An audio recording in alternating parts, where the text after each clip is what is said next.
I've been a fan of video games for a while, but while we've all gotten sucked into this, my favorite series still remains is the Super Mario series. They've been known for many great games such as Super Mario Bros. 3, Super Mario Odyssey, Super Mario Galaxy, and my personal favorite.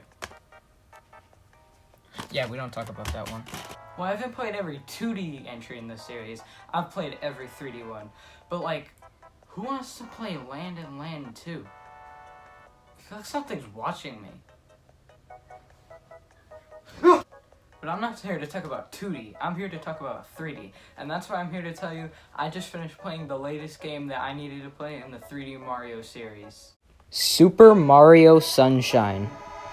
Everyone's favorite way to put holes in their walls.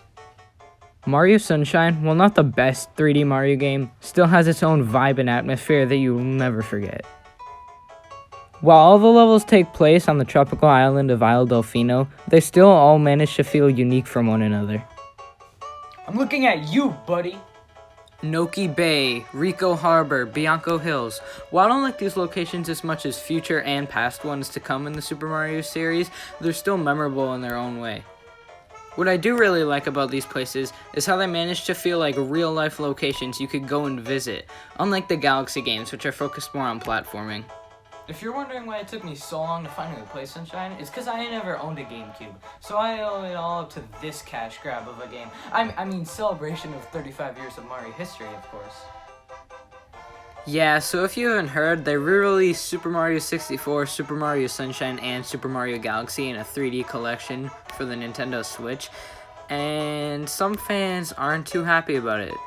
Things include Missing Galaxy 2, bad menu, and just overall lazy updates and not really anything game-changing about it, but I'm fine because now I have them all on my Switch.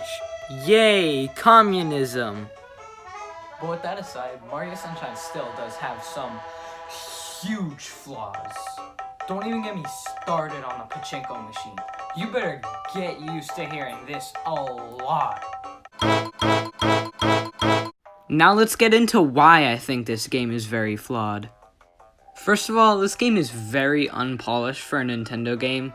It has so many bugs and glitches. Sometimes I've literally just been running around Delfino Plaza and fell through the floor after triple jumping. Like, that's realistic at all. Huh. Not only is it glitchy, but sometimes it's just downright stupid. In Serena Beach, there's this godforsaken, unholy shine sprite where you flip these tiles around. You're supposed to use FLUDD, who is not accurate for anything like this at all, to flip these tiles around. That's the equivalent of going to a shooting range with a Nerf gun. God damn it! In the infamous Chuckster level, this is what turned the boys to the men.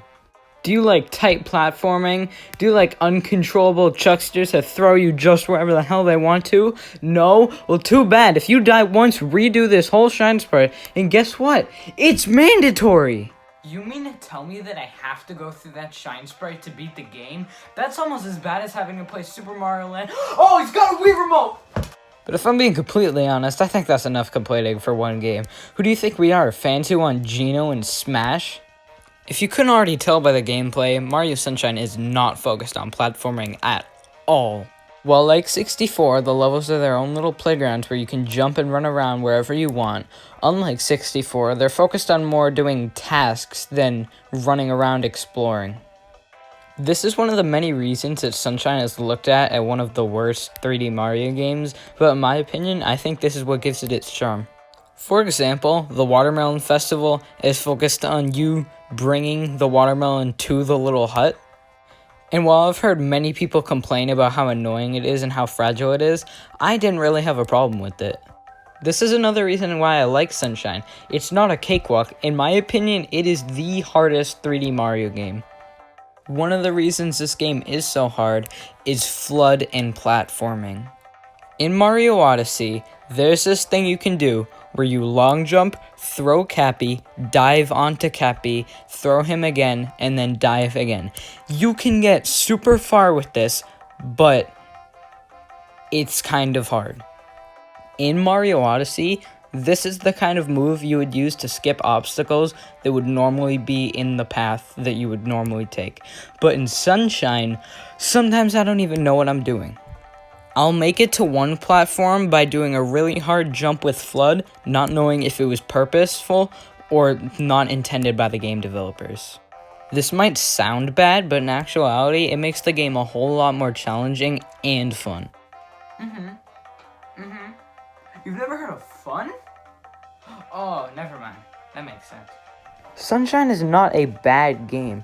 If you haven't played already, I recommend it to you. But sometimes it can be very, very frustrating or very, very fun.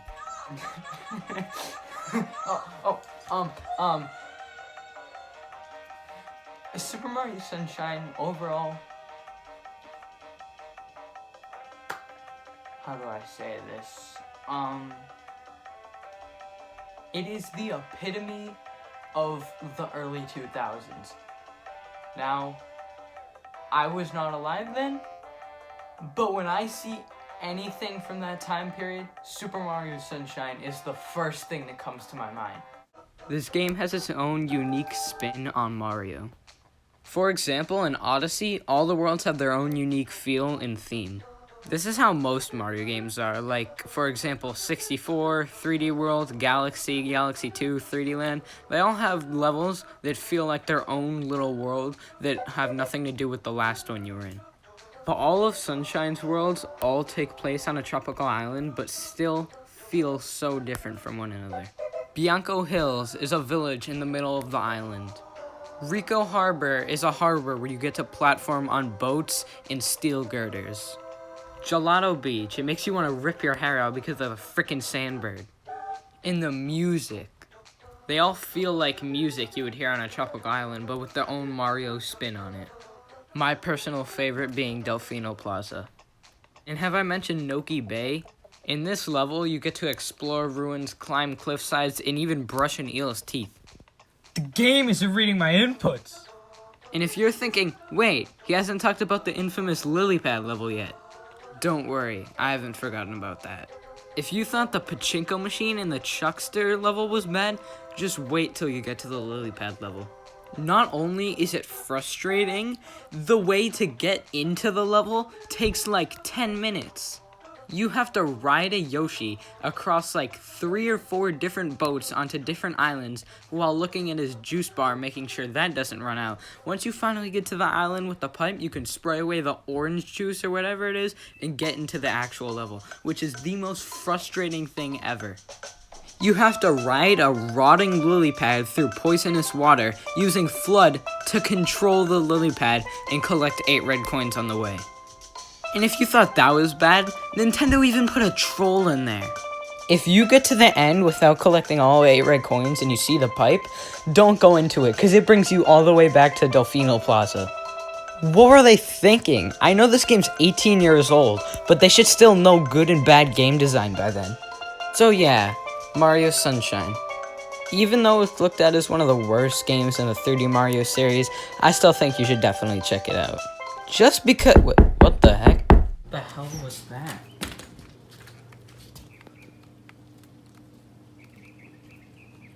It was from this moment on that Dylan knew he would become Headset Man.